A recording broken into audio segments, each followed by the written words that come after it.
Simply Beautiful, the two runners which kept towards the inside. And a fine piece of horsemanship there from Martin Dwyer.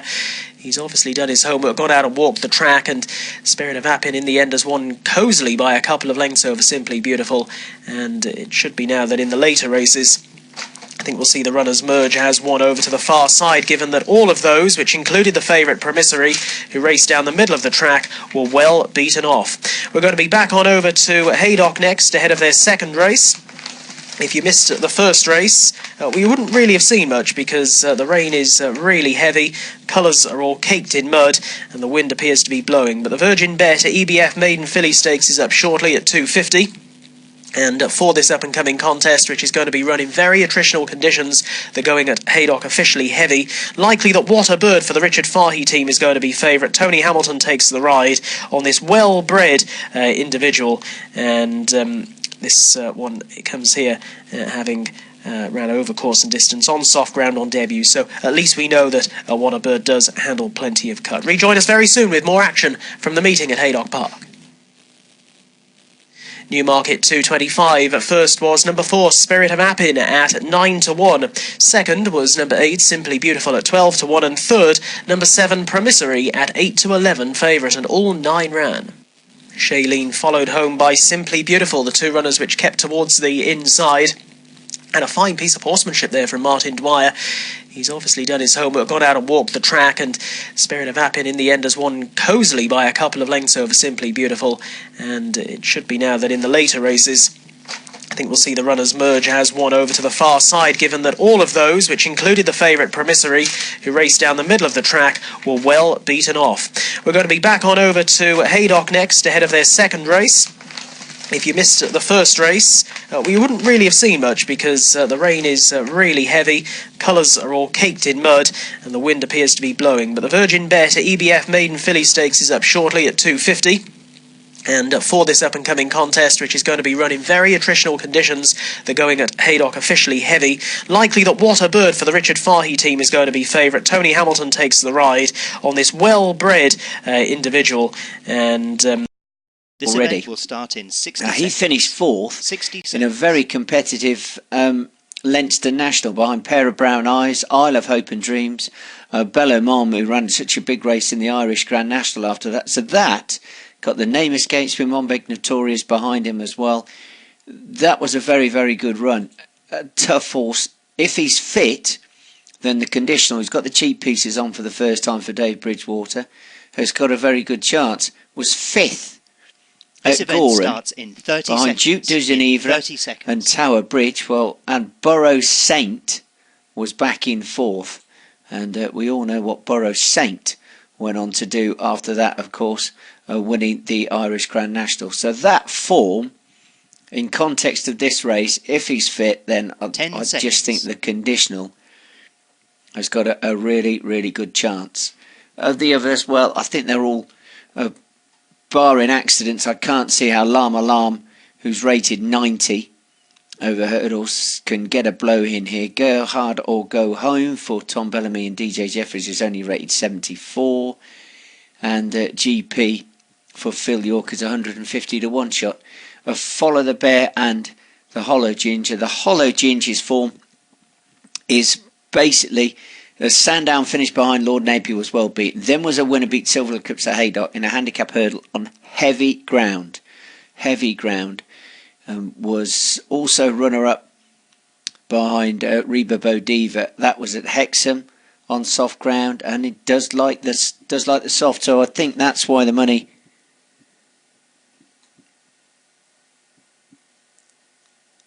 has come for that one.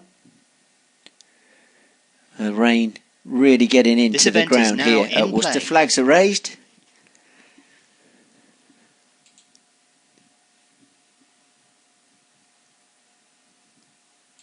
Just about set. Coming into line, and we're away and racing here. Race number 2 on the card at Worcester. 2 miles 7 novice chase, and they're making their way towards the first fence. Unless they do so.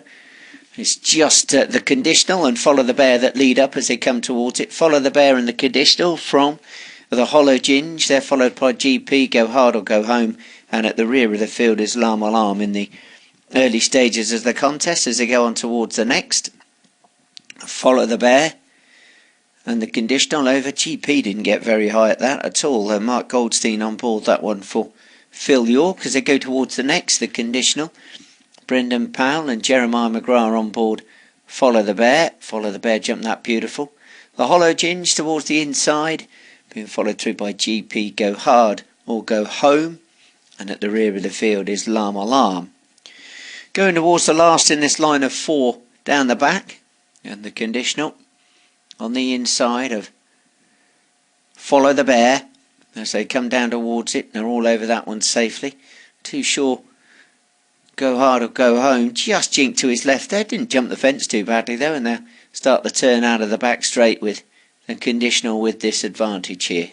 Only a narrow one, bad a neck to Follow the Bear, travel strongly on the outside. They're followed through them by the Hollow Ginge. 2 lengths to GP and Go Hard or Go Home. And Lam Alarm is at the rear of the field. Still about a furlong and a half to go before they leave the ground again. And no change in the order, and the top 3 of the market have already put 8 lengths between the other 3 as they come into the straight for the first time. And Follow the Bear and the Conditional. The Conditional who's got experience in some quite competitive handicap chases. First time over fences for Follow the Bear. He's jumped the first 5 fences in fine style as they come towards this open ditch, and they watch the first 3 jump over it and the remainder all over it safely as well. Follow the Bear and the Conditional down towards the next. 2 lengths then to the Hollow Ginge. Follow the Bear, Jeremiah McGrath got in a bit tight, was very neat over it though as they come down towards the next. And I should think every jockey's dream first time over fences to get in tight and see how nimble he was over that one. Follow the Bear, and again beautiful from the Conditional. The Hollow Ginge is 10 lengths back to Go Hard or Go Home. Lam Alarm and GP is at the rear of the field as we continue the journey up in front of the stands. They've got a complete circuit here of Worcester in front of them as they start the turn, head off towards their point of departure, and they'll do it all again. No change in the order at all. Follow the Bear and the Conditional, 3 lengths to the Hollow Ginge and a big gap back to the remainder as they go in towards the turn. Still no change at all. Towards the inside, Brendan Powell on the Conditional for Dave Bridgewater. Followed through by Follow the Bear on the outside. They put 4 lengths now to the Hollow Ginge and Sam Twiston Davis, who sits in third. As they straighten up to face up towards this line of 4 fences down the back. The Conditional and Follow the Bear, they've just quickened it up a little bit now as they come towards this. The Conditional on the inside of Follow the Bear. Good jump by Follow the Bear. The Conditional just wrapped the top of that fence, and Follow the Bear has got a definite advantage now as they go towards the second in this line of 4. And Follow the Bear asked for a big one, came up beautifully, and the Hollow Ginge made a slight mistake in behind.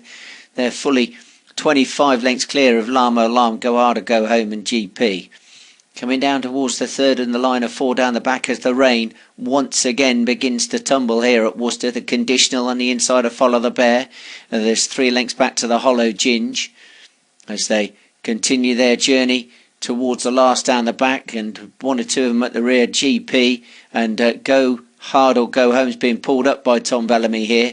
Go Hard or Go Home being pulled up as they come towards the next. No change, this leading 3. GP, well, I hope Mark Goldstein's pulled that one up.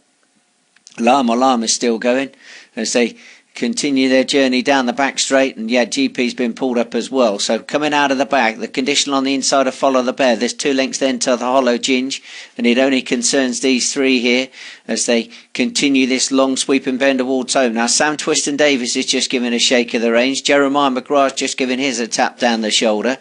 And first run of the season, just beginning to sort them out in this ground. The Conditional on the inside. Jeremiah McGrath takes a look behind on Follow the Bear to see Sam Twiston Davis at work here on the Hollow Ginge.